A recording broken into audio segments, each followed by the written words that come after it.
Have you ever wondered what it's like to speak one of the oldest living languages on Earth?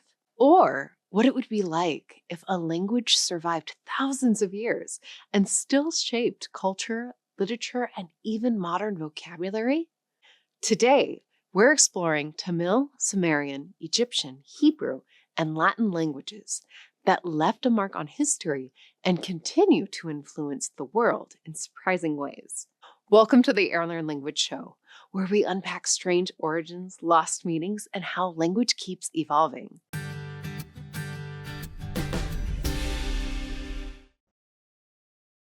If you want to make learning languages practical and structured, the Airlearn app can guide you with exercises, real-life examples, and personalized practice, helping you absorb patterns naturally without memorizing endless lists. So, while we travel through ancient scripts and empires, you'll also pick up ideas you can apply to the next language you learn. Let's start with Tamil, one of the oldest living languages still in daily use.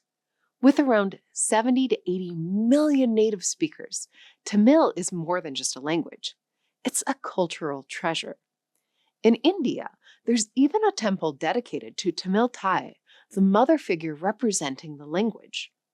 Tamil is also an official language in Sri Lanka and Singapore, and recognized as a minority language in South Africa, Malaysia, and Mauritius.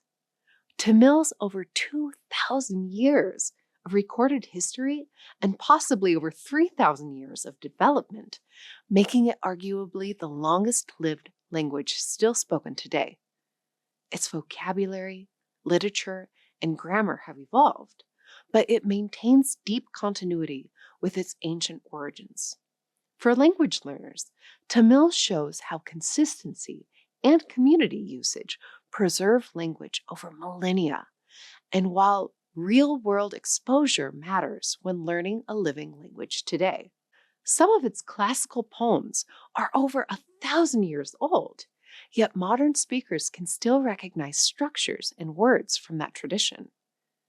It's a reminder that when a community keeps reading, singing, and speaking a language, the old and modern versions remain connected instead of breaking apart.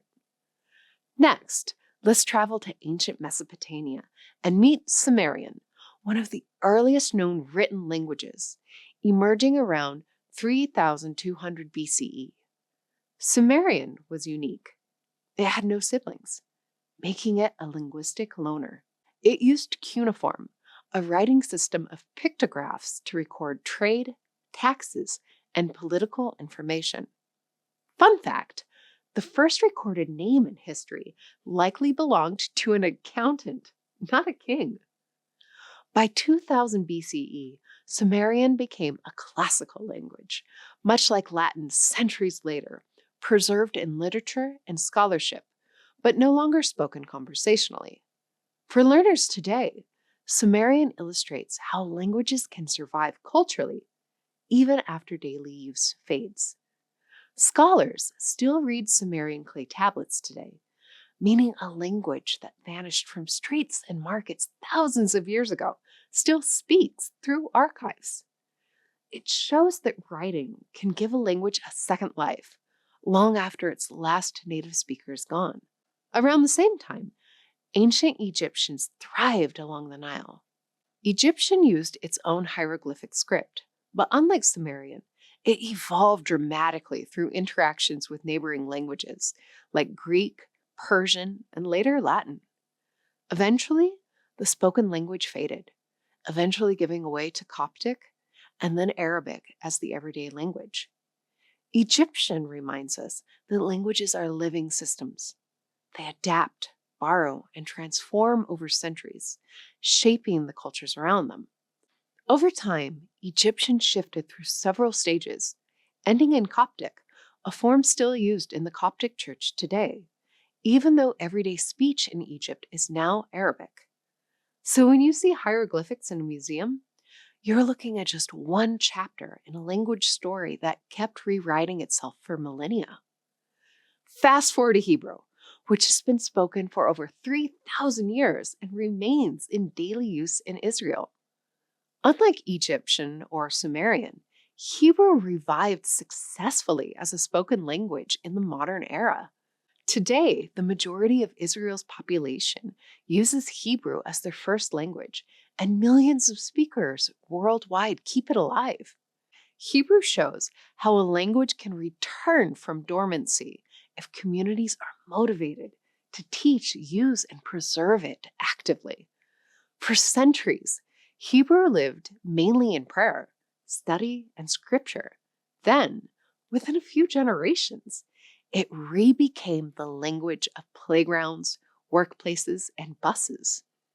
That turnaround is a powerful example of how policy, education, and identity can pull a language from the page back into everyday conversation. Finally, there's Latin, the classical language of the Roman Empire. Latin may no longer be spoken daily, but it influenced an entire family of modern languages, the Romance languages: French, Spanish, Portuguese, Italian, and Romanian. Many English words also come directly or indirectly from Latin. Even today, when you say AM or PM, you're using Latin abbreviations: ante meridiem, before midday, and post meridiem, after midday. Latin demonstrates that a language's legacy isn't only about speakers, it's about influence. Legal, medical, and scientific terms are packed with Latin roots, so understanding a little Latin can suddenly make dozens of technical words less scary. In a way, Latin is like a ghost language, living inside many modern European languages and inside English vocabulary. Here's the takeaway: consistency matters. Languages like Tamil show the power of daily use over millennia. Cultural preservation keeps languages alive. Hebrew demonstrates revival is possible with education and community. Legacy languages still impact us. Latin shows influence doesn't require conversation. It can survive through literature and derivatives.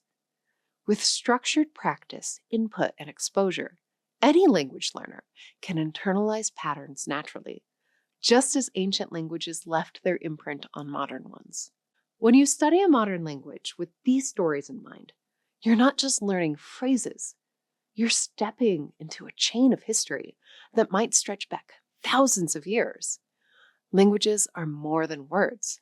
They're history, culture, and human connection. From Tamil's 5,000-year living legacy to Sumerian and Latin's cultural influence, every language teaches us about humanity's journey. If you want structured guidance to turning curiosity into fluency, the Airlearn app helps you track progress, practice naturally, and stay consistent. Tell me in the comments which ancient or classical language fascinates you the most, and which modern language you think it secretly lives inside.